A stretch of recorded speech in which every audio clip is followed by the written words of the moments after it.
Hello my dear students. So let's continue with our next topic.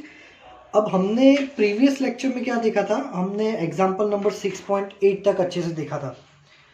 उसके बाद हमारा topic है एडी करंट्स। एडी करंट जो है वो हमारे सिलेबस में से निकल चुका है, so we are not going to see the eddy currents. ठीक है, directly we will start with the next topic which is 6.9 and that is inductance.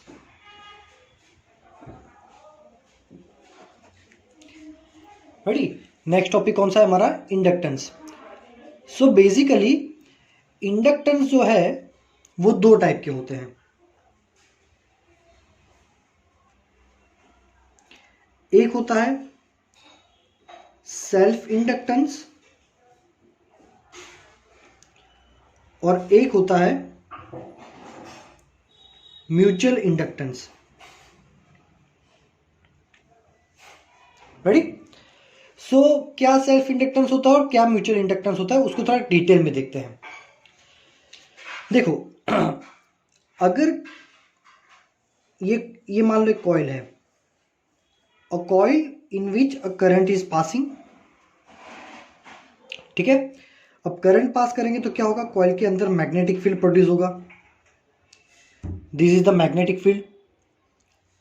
Ready? So अब मान लो कि कुछ भी करके मैं ये करंट को चेंज करता हूं। क्या करता हूं? मैं करंट को चेंज करता हूं। तो करंट को चेंज करूंगा तो मैग्नेटिक फील्ड भी चेंज होगा, and we know that changing magnetic field produce the induced current, है ना। फिर से देखो, मैंने करंट की वैल्यू चेंज कर दी। करंट की वैल्यू चेंज करने से मैग्नेटिक फील्ड जो कि कॉइल के साथ पूरा लिंक्ड है, वो मैग्नेटिक फील्ड भी चेंज हो जाएगा। Means there is a dB by dt, change in magnetic field is here. And change in magnetic field से क्या होगा? EMF, और EMF से यहां पे एक और करंट प्रोड्यूस होगा, इंड्यूस करंट। सो खुद की जो कॉइल मैग्नेटिक फील्ड प्रोड्यूस करती है, जो कॉइल का मैग्नेटिक फील्ड है, वो मैग्नेटिक फील्ड उसी कॉइल में फिर से करंट इंड्यूस करती है। That's why it is known as a self-inductance. Magnetic field of self produces current in itself. That's why it is known as a self-inductance. और self-inductance को हम L से डिनोट करेंगे। Now mutual inductance. Suppose I have a big coil. And from this coil suppose the current is passing I, और इसके अंदर एक छोटी सी कॉइल है। Let me draw this coil by using another colour. Ready? So there is another coil. Now what's happening? See, when the current is passing from the bigger coil, so a magnetic field is produced. Now we can say this magnetic field is linked with the bigger coil, also it is linked with the smaller coil, है ना। अब ये magnetic field दोनों के साथ linked है। Right now no current is passing from the smaller coil, सिर्फ bigger coil में से ही करंट पास हो रहा है। Now change the value of this current, ये करंट की वैल्यू चेंज करो। करंट की वैल्यू चेंज करोगे तो ऑब्वियसली ये मैग्नेटिक फील्ड की वैल्यू भी चेंज हो जाएगी, and in this case your magnetic field is linked with the outer and inner both the coils. So if we talk about the smaller coil, so this change also be applicable for the inner coil. अब magnetic field change कर रहे हैं तो magnetic field बड़ी coil का तो change होगा ही होगा, बट वो मैग्नेटिक फील्ड छोटी कॉइल के साथ भी लिंक है, सो छोटी कॉइल का भी मैग्नेटिक फील्ड चेंज होगा। And this changing magnetic field, हमने अभी क्या पढ़ा कि changing magnetic field produces current, तो यहां पे छोटी कॉइल में भी करंट प्रोड्यूस होगा, इंड्यूस्ड करंट। क्या होगा? छोटी कॉइल में भी इंड्यूस्ड करंट प्रोड्यूस होगा। ready? So here the current from the another coil, current of the coil number 1, suppose ये coil number 1 है, produces induced current in a coil number 2, ये छोटी coil को coil number 2 बोलो, तो ऐसे भी हम करंट को इंड्यूस कर सकते हैं. This type of inductance is known as a mutual inductance and it is denoted by M. Ready? So यहाँ पे बेसिक आपको एक्सप्लेनेशन दिया है कि अगर खुद का करंट खुद के ही जो कॉइल का करंट है वो उसमें ही इंड्यूस करंट प्रोड्यूस करेगा तो सेल्फ, दूसरे का करंट अंदर की कॉइल में करंट प्रोड्यूस करेगा तो हो गया म्यूचुअल इंडक्टेंस एम. ठीक है, चलो नाउ यहां पे जो टॉपिक है इंडक्टेंस, उसमें क्या बोला हुआ है देखो, दैट मीन्स कि फ्लक्स इज प्रोपोर्शनल टू आई. सबसे पहले तो आपको ये याद रखना है. ठीक है, मतलब कि जितना फ्लक्स किसका ज्यादा होगा, जिसमें अंदर से मैग्नेटिक फील्ड ज्यादा पास होगा, और मैग्नेटिक फील्ड किसका ज्यादा होगा, जिसमें करंट ज्यादा होगा. अभी मैंने बताया कि if you increase the value of current your magnetic field will also increases, that means flux is also increases. So most IMP equation, flux is proportional to I. Ready? And if you change the current, your flux will also change. So we can write d phi by dt is proportional to di by dt. Ready? Because change in current produces flux, change in flux. Now this is the flux of a single turn, but we have so many turns, so we can write the same equation, n phi is proportional to I. These two conditions are extremely important for to learn the concept of inductance. Ready? अब देखो यहां पे जो proportional है, for example we are using this equation because we have so many turns, so n phi proportional to I. If we remove the proportion, we have to add some constant. Ready? And this constant is a L if you are having only a single coil. So वो case में हो जाएगा n phi is equal to Li, and this constant is m if you are having two coils, so it is a n phi is equal to mi. Ready? I hope you all are getting the points. तो पहला जो point है 6.9 inductance, उसमें बस इतनी ही information दी है. Detail में पढ़ते हैं अब पहले mutual inductance. So this is our next topic.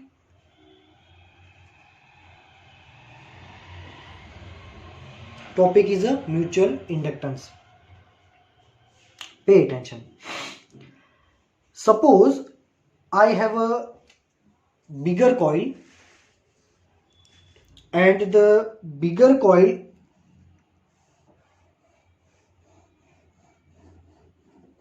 is having total n2 turns. अगर उसमें से कोई करंट पास होगा तो वो I2, मतलब बड़ी कॉइल का टर्न N2, करंट I2, उसका फ्लक्स phi2, उसका मैग्नेटिक फील्ड B2, मतलब ये हमारी कॉइल नंबर 2 है. इसके सारे भी टर्म्स 2 2 करके हम डिफाइन करेंगे. अब उसी की एक्सिस पे क्या है, एक और coil, smaller coil.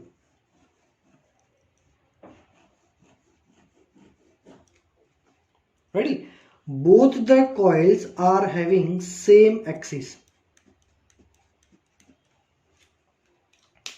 Both the coils are having same axis. So ये वाली जो कॉइल है अंदर वाली, उसकी टर्म्स हम लिखेंगे N1, I1, B1, phi1. ये मतलब इन शॉर्ट हमारा 1 नंबर का कॉइल है. ठीक है, चलो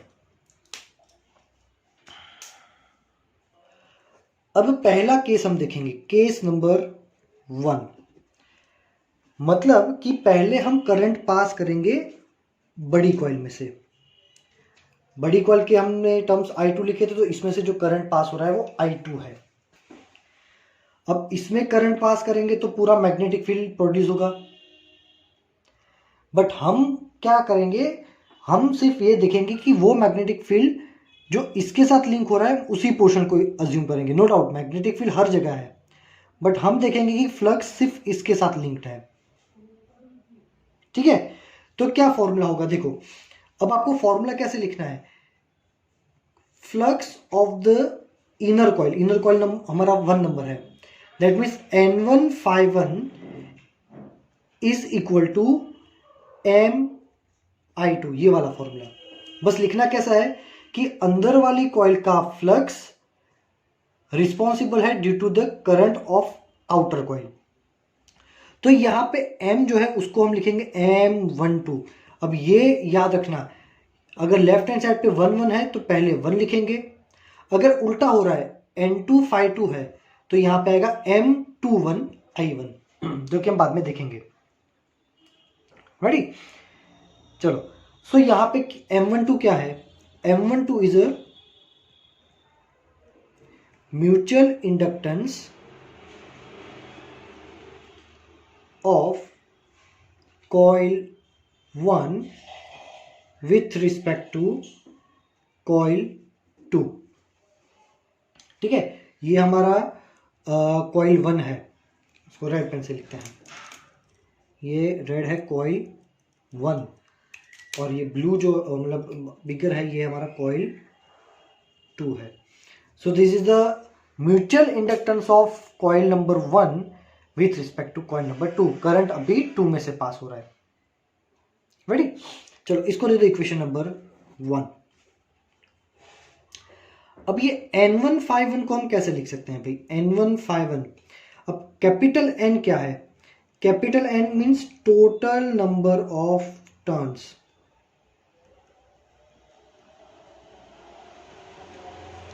रेडी, और N1 क्या है, नंबर ऑफ टर्न्स पर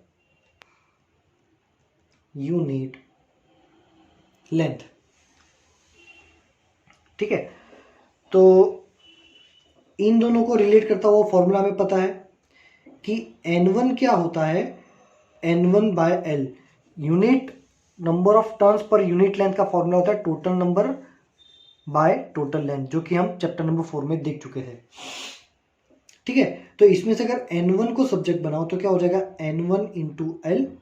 तो ये जो N1 है उसकी जगह पे हम डालेंगे N1L, और फ्लक्स फाई हो जाएगा हमारा BA, फ्लक्स क्या हो जाएगा हमारा BA। चलो, तो करंट किस में पास हो रहा है, सेकेंड कॉइल में, तो मैग्नेटिक फील्ड भी कौन प्रोड्यूस कर रहा है, सेकेंड कॉइल। तो यहाँ पे मैग्नेटिक फील्ड जो सेकेंड कॉइल का आएगा, ठीक है, फाई की वैल्यू रखिए, फ्लक्स फाई इक्वल B और A। एरिया कौन सा लेंगे, तो हमें किसका म्यूचुअल इंडक्टेंस फाइंड करना है, हमें म्यूचुअल इंडक्टेंस कॉइल नंबर 1 का फाइंड करना है, अंदर वाले कॉइल का। तो एरिया हम अंदर वाले कॉइल का लेंगे A1। Ready, so N1∅1 is equal to N1L और B2। तो कॉइल में से करंट पास करो तो मैग्नेटिक फील्ड कितना होता है, μ0 N I, क्या होगा, μ0 N I, और ये हमारा एरिया अंदर वाला एरिया, तो πr1²।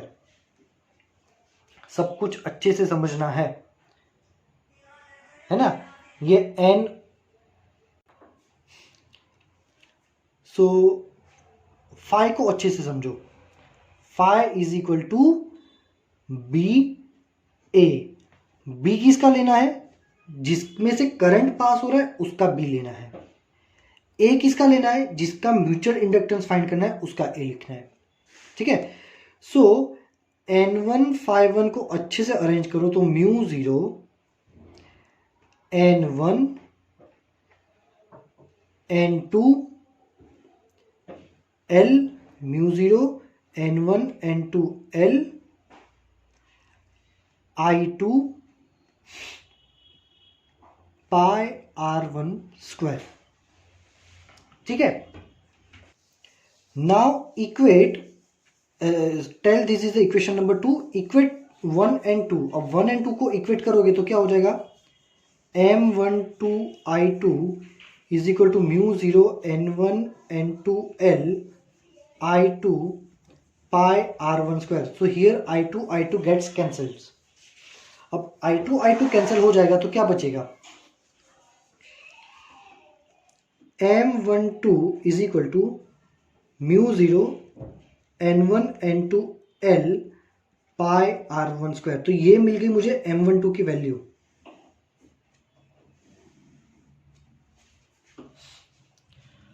अब यहां पे हम फाइंड करेंगे केस नंबर 2, मतलब उल्टा। Now what will we do, we will pass the current from here, from I1, we will pass the current from I1। ये करंट को हम कर देंगे कैंसिल। ठीक है, चलो। सो अब जैसे केस नंबर 1 में ये फॉर्मूला लिखा था कि भाई इसमें से करंट पास हो रहा है तो इसमें मैग्नेटिक फील्ड भी प्रोड्यूस होगा। ठीक है, इस मैग्नेटिक फील्ड की वजह से फ्लक्स हमें फाइंड करना है दूसरी कॉइल का। तो अब फॉर्मूला क्या हो जाएगा, N2 phi2 is equal to MI1। पहले की करंट की वजह से दूसरे कॉइल का फ्लक्स, पहले की करंट से दूसरे का फ्लक्स। तो यहां पे क्या हो जाएगा, M21। अब ये M21 क्या है, M21 is the mutual inductance of coil 2 with respect to coil 1। ठीक है, इसको दे दो इक्वेशन नंबर 3। अब हम ये N2 phi2 को फिर से सॉल्व करेंगे। सो N2, तो N2 का फॉर्मूला क्या होगा, N2L, like a previous one. यहां पे मैंने ये नहीं बताया, यहां पे एक चीज ड्रॉ करना रह गया कि ये दोनों ही कॉइल की लेंथ सेम है and the length is L, है ना, इसलिए मैं यहां पे लेंथ को L डिनोट करता हूं। चलो, नाउ फ्लक्स। ठीक है, flux phi is equal to BA, पर मैग्नेटिक फील्ड किसका लेंगे, जिसमें से करंट पास हो रहा है उसका मैग्नेटिक फील्ड। तो करंट पहली कॉइल में से पास हो रहा है तो मैग्नेटिक फील्ड लिखेंगे हम B1। ठीक है, और एरिया किसका फाइंड करना है, तो हमें फाइंड करना है यहाँ पे बाहर वाली कॉइल के लिए, कॉइल नंबर 2 के लिए।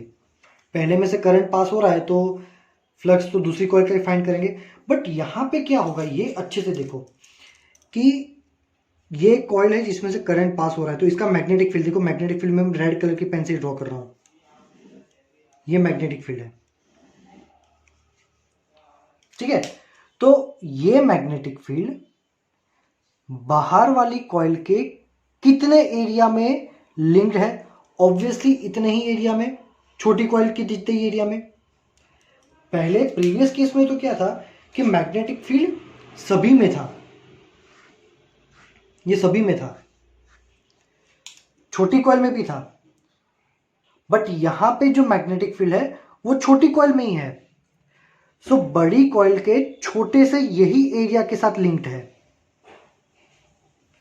सो यहां पे पूरे बाहर वाले एरिया में नहीं होगा, बट छोटे से अंदर वाली कॉइल के ही एरिया में होगा। तो एरिया हम अगेन लिखेंगे अंदर वाली कॉइल का ही।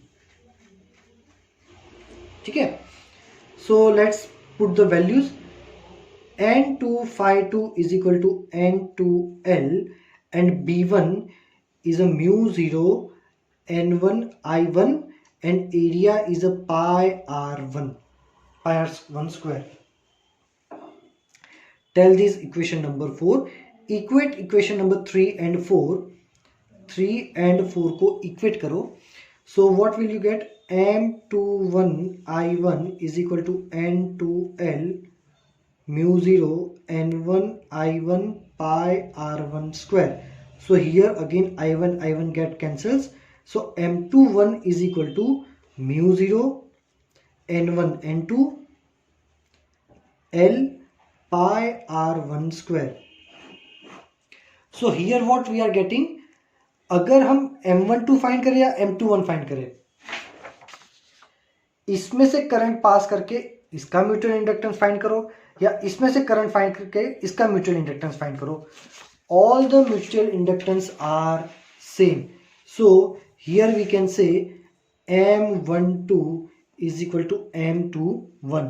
दोनों का म्यूचुअल इंडक्टेंस सेम ही होता है, जिसको हम M भी बोल सकते हैं.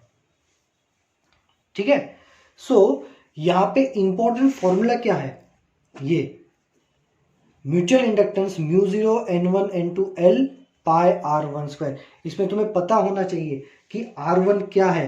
देखो N1 is a number of turns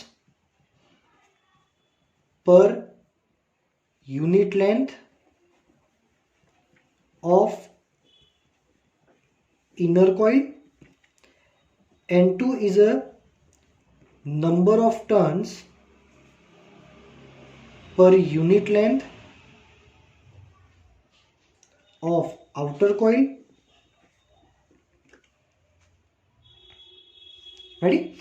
And L is a length of coil. R1 radius of inner coil. ये अच्छे से आपको पता होना चाहिए, ये फॉर्मूला न्यूमेरिकल में यूज बहुत होता है. ठीक है. अब आपकी बुक में एक लास्ट पैराग्राफ में क्या लिखा है कि यहां पे हमने ऐसा अज्यूम किया है, we are assume that outer coil and inner coil are having same length.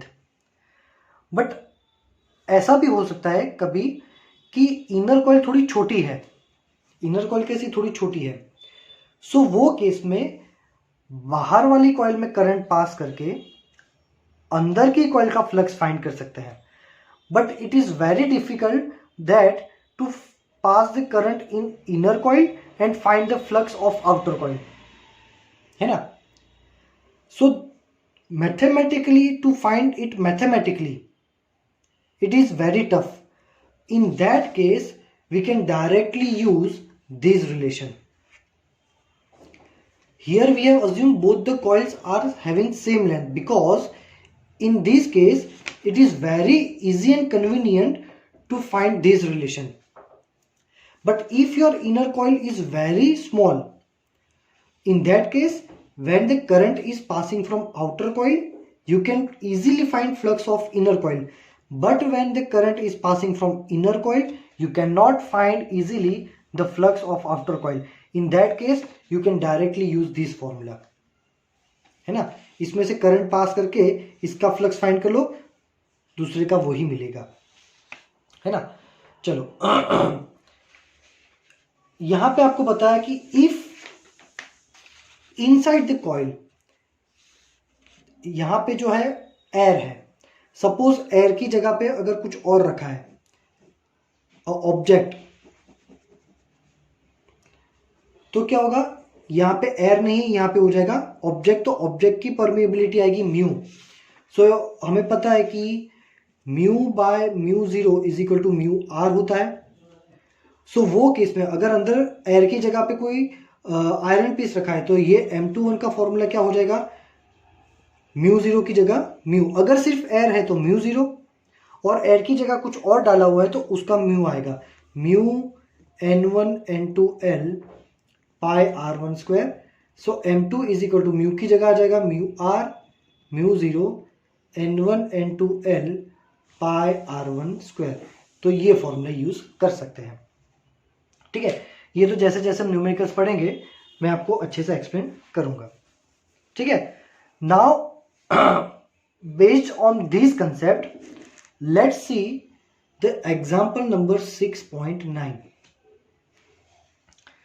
Two concentric circular coils, one of small radius r1. देखो एक कॉइल है, छोटी वाली कॉइल का रेडियस है r1 and the other large coil is r2.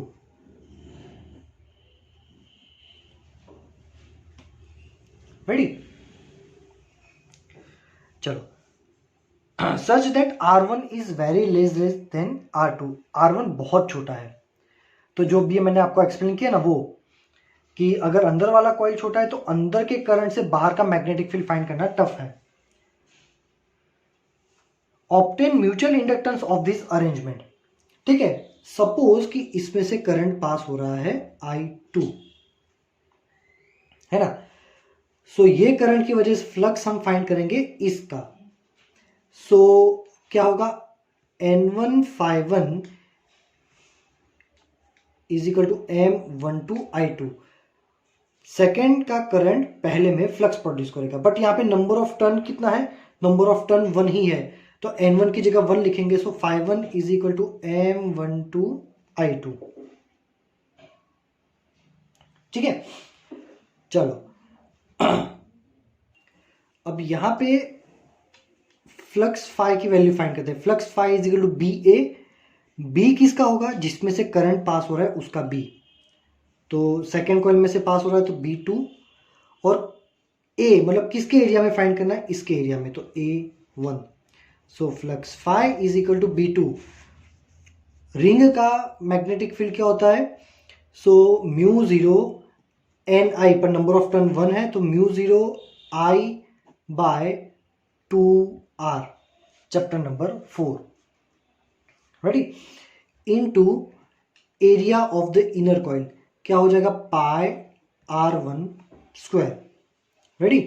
तो ये दोनों में लेफ्ट हैंड साइड सेम है, इक्वेट करो, M12 I2 is equal to μ0 I2/2R2 into πr1 square, ready. तो I2 कैंसिल, सो M12 क्या आ गया, μ0 πr1 स्क्वायर बाय 2R2,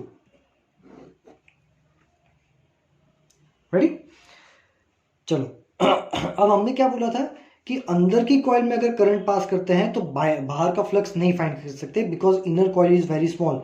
सो यहाँ पे हम डायरेक्टली ये रिलेशन को यूज करेंगे, that's why we can say M21 is also same, therefore M21 is same μ0 πr1 square by 2R2, this is the answer, right। so आज के लेक्चर में यहीं तक रखते हैं। अच्छा, एक लास्ट में एक टॉपिक रह गया है, ओके। सो ये तो हमने म्यूचुअल इंडक्टेंस की वैल्यू फाइंड की है, ठीक है। आगे क्या कर सकते हैं, देखो, सपोज हम ये फॉर्मूला यूज करते हैं, N1 is equal to M12 I2, ये फॉर्मूला जो हम देख चुके हैं। Differentiating with respect to time both side, so d/dt N1 is equal to d/dt M12 I2। So N1 बाहर ले लो, d/dt is equal to M12 d/dt I2। अब d/dt क्या होता है, EMF, है ना, ये पूरा N/dt, सॉरी N/dt पूरा क्या हो जाएगा, EMF। So EMF of first coil is equal to M12 di2/dt। Same like that हम लिख सकते हैं E2 is equal to M21 di1/dt। सो ये पूरी जो थियरी म्यूचुअल इंडक्टेंस, इसमें मोस्ट टाइम पे फॉर्मूला क्या है, एक ये E is equal to M/di/dt, 1 2 कैसे लिखना है वो ध्यान रखो, and formula of this M1 and M2, मतलब ये वाले फॉर्मूला M12 और M21 के फॉर्मूला जो कि सेम है। इतने आपके इंपॉर्टेंट फॉर्मूलाज है ये चैप्टर में। So my dear students, read each line, each sentence carefully. WhatsApp group भी बन गया है आज तो हमारा। सो कुछ भी डाउट है, so now it is very easy to ask the question and get the answer, because आप डायरेक्टली व्हाट्सएप ग्रुप में भी आज आप पूछ सकते हो, ठीक है। If you are having any doubt you can ask me in the message section. Thank you very much my dear students.